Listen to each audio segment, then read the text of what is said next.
La suite du grand journal de Radio J place maintenant à l'entretien de cette édition. Isabelle Mandreau, bonjour. Bonjour. Vous êtes journaliste internationale au Monde après avoir été la correspondante du quotidien à Moscou. Julien Théron, bonjour. Bonjour. Vous êtes politiste, enseignant à Sciences Po Paris. Merci à tous les deux d'avoir accepté notre invitation cet après-midi.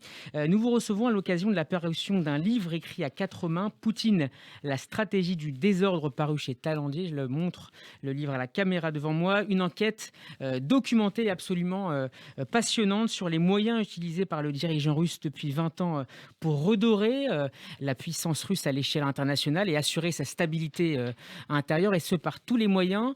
En 21 ans de pouvoir, Vladimir Poutine a-t-il gagné son pari ? C'est pas, non, ça n'a rien d'évident. Évidemment, Vladimir Poutine fait beaucoup parler de lui et de sa politique, mais plutôt en sens négatif. On parle d'empoisonnement, on parle de meurtre, on parle d'ingérence dans les affaires des autres États, et sur la situation intérieure du pays n'est pas bonne. Donc, est-ce qu'il a gagné son pari? Je ne crois pas. Julien Théron ? Oui, de la même manière, vous utilisiez l'expression redorer. Je pense tout à fait que la Russie, en termes de culture, de population, d'histoire, a des grandes choses à apporter au monde. C'est évidemment un grand acteur, mais je ne suis pas sûr que le poutinisme en tant que tel redore quoi que ce soit. Mais c'était l'objectif initial de Vladimir Poutine à partir de son accession au pouvoir au début des années 2000 ? C'est plus un rapport à la puissance que à la nature du pouvoir, si vous voulez. Or, la puissance, elle est très démonstrative, mais en réalité, elle a des bases qui sont assez fragiles. Alors, vous montrez bien qu'on sait finalement peu de choses sur le parcours de Vladimir Poutine avant son arrivée au pouvoir en 2000. C'est un homme d'ailleurs qui parle peu de lui, ce qui ne l'empêche pas pourtant de construire autour de lui ce que vous appelez une mythologie homérique, où son corps sculpté est exhibé dans différentes situations plus ou moins cocasses. Que traduit selon vous cette mise en avant du corps du dirigeant, du président russe ? La force. Ça traduit la force, ça traduit aussi un peu un culte de la personnalité quand même. C'est-à-dire, il y a une identification entre le dirigeant de la Russie et le pays. Et par exemple, la plus grande attaque contre ceux qui critiquent le régime, c'est russophobe. Comme si critiquer le pouvoir, c'était critiquer la Russie ou la société russe, ce qui n'a rien à voir. Donc c'est pour forcer l'identification du pays avec son dirigeant. Et évidemment, ça doit être une image de force. Est-ce que ça fonctionne auprès de l'opinion publique russe, cette mise en avant du corps, de la force de Vladimir Poutine ? D'une certaine manière, mais si vous voulez, c'est un petit peu la métaphore de la grotte de Platon, c'est-à-dire si on ne voit toujours que les mêmes images toujours devant les yeux, on finit, qu'on le veuille ou non, on finit par s'en imprégner un petit peu. Mais si vous voulez, tout ça est assez caractéristique de régimes autocratiques assez classiques, quelle que soit leur dureté, j'ai envie de dire. On ne verrait jamais ce genre d'image dans des démocraties avancées. Comment peuvent réagir, poursuivre leur combat les opposants du pays? On voit que tous les 3 ou 6 mois, on a une nouvelle affaire qui traverse finalement les frontières russes pour toucher l'opinion publique internationale. C'est très difficile pour l'opposition russe. Il reste pratiquement, il en reste plus qu'un, on va dire, qui est un peu connu, c'est-à-dire Alexei Navalny, mais tous les autres, toute l'opposition a été éradiquée depuis 20 ans. Et avant Navalny, il y en avait un opposant, un ancien ministre, Boris Nemtsov, qui lui a été assassiné de plusieurs balles au pied du Kremlin. Il ne faut pas l'oublier. Donc l'opposition a le plus grand mal à se faire entendre. Ils ne peuvent pas se présenter aux élections, ils ne peuvent pas même déployer un programme. C'est un combat pour eux de tous les jours, mais un combat où on risque même sa vie. Alors, vous rappelez que Vladimir Poutine considère la chute de l'URSS comme la plus grave catastrophe géopolitique du XXe siècle, un trauma qui, écrivez-vous, le conduit à manifester depuis un anti-occidentalisme forcené. Poutine, qui considère également de manière assez positive, à la différence des Occidentaux, certainement la période de la guerre froide. Est-ce que la conflictualité avec les Occidentaux est aujourd'hui devenue la norme? Julien Théron, peut-être d'abord. Oui, c'est au centre à la fois dans la consolidation du pouvoir en interne et aussi dans toutes les joutes internationales, que ce soit à l'ONU, que ce soit en Syrie, que ce soit en Afrique centrale, que ce soit dans le rapport avec la Chine aussi qu'il bâtit progressivement.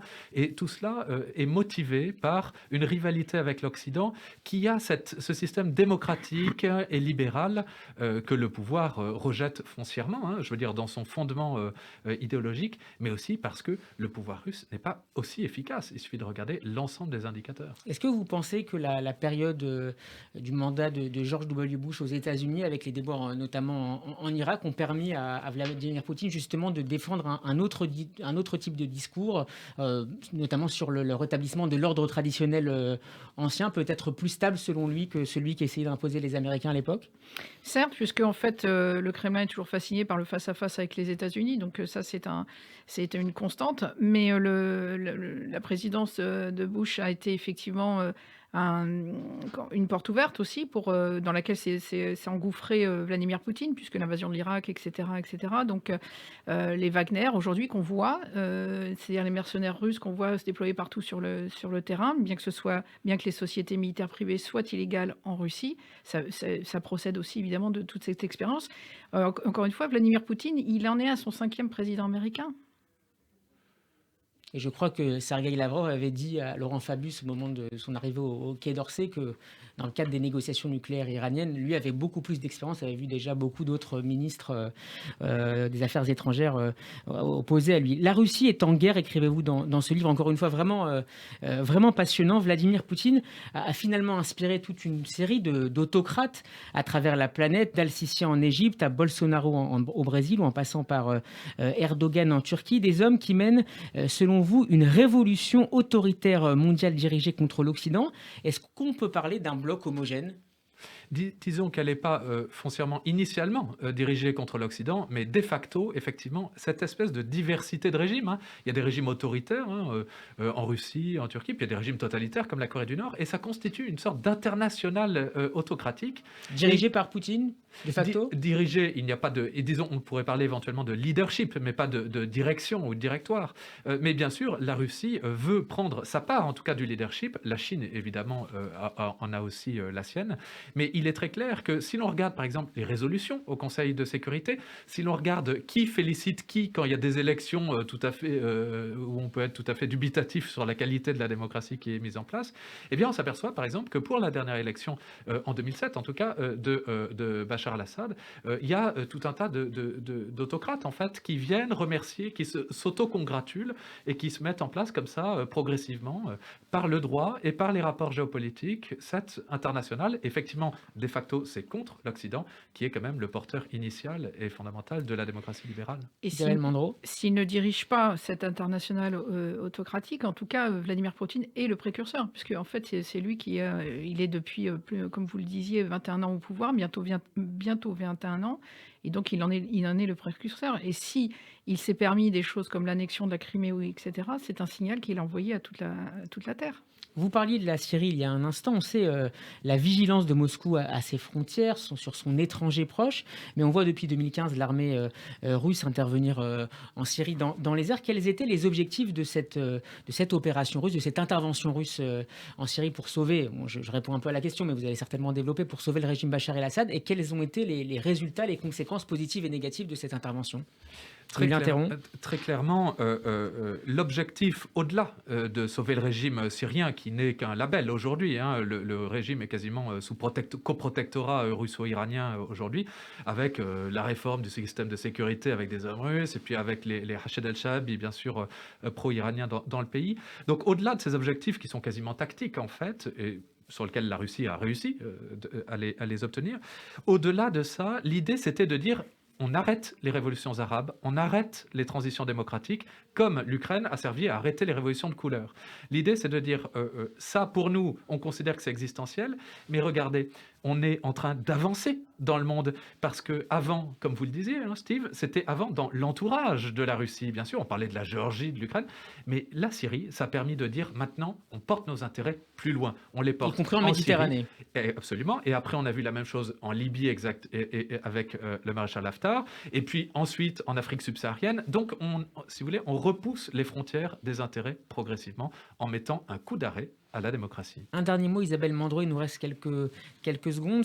Quel rôle peut jouer, on parlait de la Syrie, mais quel rôle peut jouer Moscou sur la question nucléaire iranienne, avec la reprise attendue des négociations entre Washington et Téhéran? Elle a participé depuis le départ aux négociations. Alors là, pour le coup, c'est pas un sujet plutôt conflictuel avec les Occidentaux, puisqu'ils étaient sur la même ligne. Maintenant, Moscou et Vladimir Poutine entretient des relations avec Téhéran. D'ailleurs, l'élasticité de M. Poutine, c'est de pouvoir converser avec l'Iran comme avec la Turquie, avec la Syrie comme avec même Israël, avec Benjamin Netanyahou. Donc il fait preuve d'une certaine élasticité, mais en poursuivant ses objectifs. Mais sur le dossier nucléaire iranien, il était sur la même ligne et il est encore sur la même ligne que les Occidentaux. Isabelle Mandreau, Julien Théron, merci beaucoup d'avoir Merci à accepté vous. notre Merci. invitation. Je rappelle le titre que je conseille vivement, titre de votre livre que je conseille vivement à nos auditeurs, Poutine, la stratégie du désordre. C'est paru chez Talangier. À bientôt. Au revoir.